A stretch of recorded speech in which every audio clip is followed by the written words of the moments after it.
दोस्तों आज इस वीडियो के माध्यम से हम बात करने जा रहे हैं कि अगर हार्ट के अंदर ब्लॉकेज आ गया है तब क्या करना चाहिए।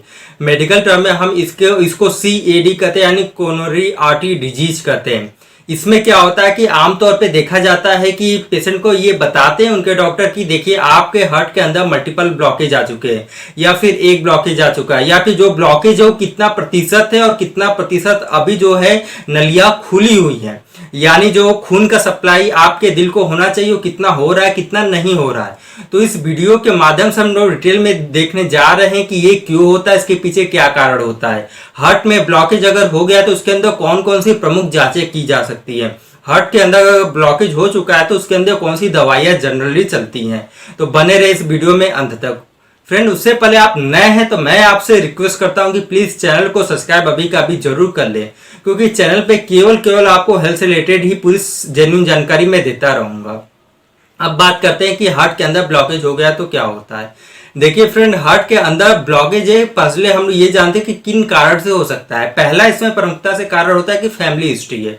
इससे पहले भी अगर आपके फैमिली के अंदर यानी आपके मातृ कुल में या आपके पितृ कुल के अंदर किसी को अगर ब्लॉकेज वगैरह हुआ है या उसके अंदर कोई प्रॉब्लम्स है या उसके अंदर लिपिड की दिक्कत है, यानी उनके अंदर कोलेस्ट्रॉल लेवल बहुत ज्यादा हाई है जो कि जेनेटिक है, बाय बर्थ है, तो आपके अंदर भी चांसेस हो सकते हैं कि ये आपके अंदर भी ट्रांसफर हो चुका है। दूसरा होता है कि इसके अंदर जो आपका कोलेस्ट्रॉल लेवल होता है वो बहुत ज्यादा बढ़ा हुआ रहता है। धीरे धीरे कोलेस्ट्रॉल लेवल जाकर के आपके जो छोटी छोटी आर्टरी गई रहती है जो कि खून आपके दिल को पूरा का पूरा सप्लाई करती है, उसके अंदर यहाँ पे ब्लॉकेज करना शुरू कर देती हैं। ये समय लगता है लेकिन समय के साथ हो जाता है। दूसरा के बाद तीसरा जो कारण होता है उसमें डायबिटीज मेलाइटस अनकंट्रोलेबल होता है, यानी जो डायबिटीज है अगर आपका नॉर्मल जो है उससे अधिक बहुत ज्यादा बढ़ा हुआ है, आपका रेगुलर 400 500 600 ऐसे से बना रह रहा है और आप उसको कंट्रोल नहीं कर रहे हैं, उसके साथ में वो आप दवाइयां समय से नहीं ले रहे हैं, तब जाकर के धीरे धीरे ये जो होता है आपके ब्लड को मोटा कर देता है, उसका जो प्रभाव होता है उसको रोकना शुरू कर देता है। धीरे धीरे ये होता है आपके दिल के अंदर थक्का बनाना शुरू कर देता है।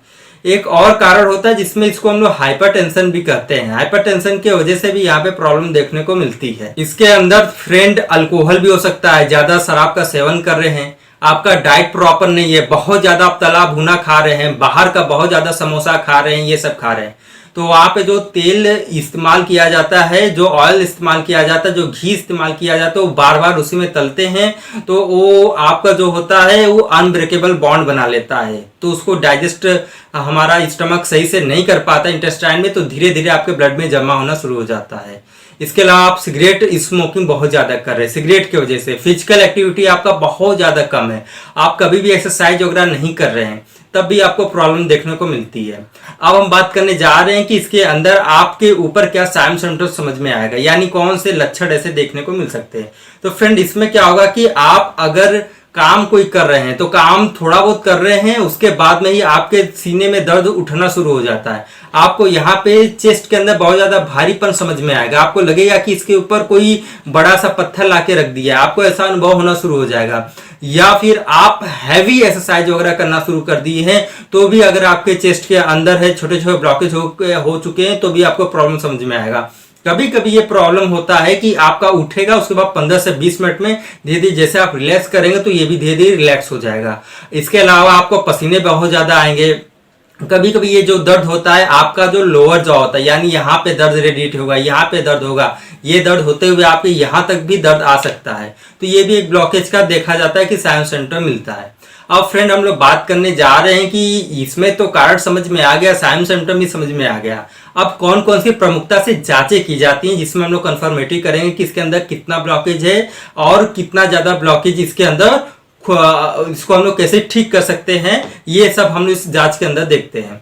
तो पहला जो जांच हम लोग इसमें लिखते हैं, इसमें हम लोग कार्डियक मार्कर का जांच कराते हैं। इसमें CK MB हम लोग एंजाइम्स हो, काइनेज एंजाइम्स होता है उसका जांच कराते हैं। हम लोग ट्रोपोनिन T I का जांच करा के देख लेते हैं, ये सब एक MI जब आता है तब भी हम लोग प्रमुखता से इसी का जांच कराते हैं। इसके अलावा हम लोग 2D इको करवाते हैं, एक हम लोग एंजियोग्राफी टेस्ट कराते हैं, सिटी एंजियोग्राफी वगैरह कराते हैं, उसके अंदर डिटेल समझ में आ जाता है। अगर ये सब भी टेस्ट नहीं करना है तो केवल एक ही टेस्ट काफी होता है, 2D इको, और एक है सिटी एंजियोग्राफी है। एंजियोग्राफी में हम लोग को समझ में ये भी आ जाता है कि आपके हार्ट के कौन से कोने में, कौन से रीजन में आपको प्रॉब्लम हो सकती है, यानी वहां पे कितना ब्लॉकेज है, कितना नहीं है, हर एक चीज उसमें कंप्लीट समझ में आ जाता है। इसके अलावा हम लोग एक लिपिड प्रोफाइल टेस्ट करते हैं, आपके शरीर के अंदर गुड कोलेस्ट्रॉल कितना है, बैड कोलेस्ट्रॉल कितना है, लिपिड लेवल कितना है, ये सब पूरा देखते हैं। हम लोग थायराइड का जांच कराते हैं, कहीं आप ऐसा तो नहीं कि हाइपोथायराइडिज्म है उसके वजह से आपको दिक्कत हो रहा है। आपका डायबिटीज का जांच होता है, ब्लड शुगर का जांच होता है,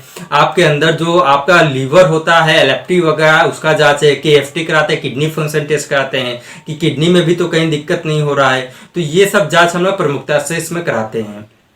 फ्रेंड, अब हम बात करने जा रहे हैं कि इसके अंदर कौन से मेडिसिन है या इसको मैच कैसे करते हैं। देखिए, सबसे पहले हम लोग क्या करते हैं कि इसके अंदर है एक एस्प्रिन 370 या फिर 150 या 75 mg, जैसा भी आपका हो उसके अनुसार ही आपके कार्डियोलॉजिस्ट डिसाइड करेंगे। तो एक एस्प्रिन लॉन्ग टर्म्स के लिए चलता है।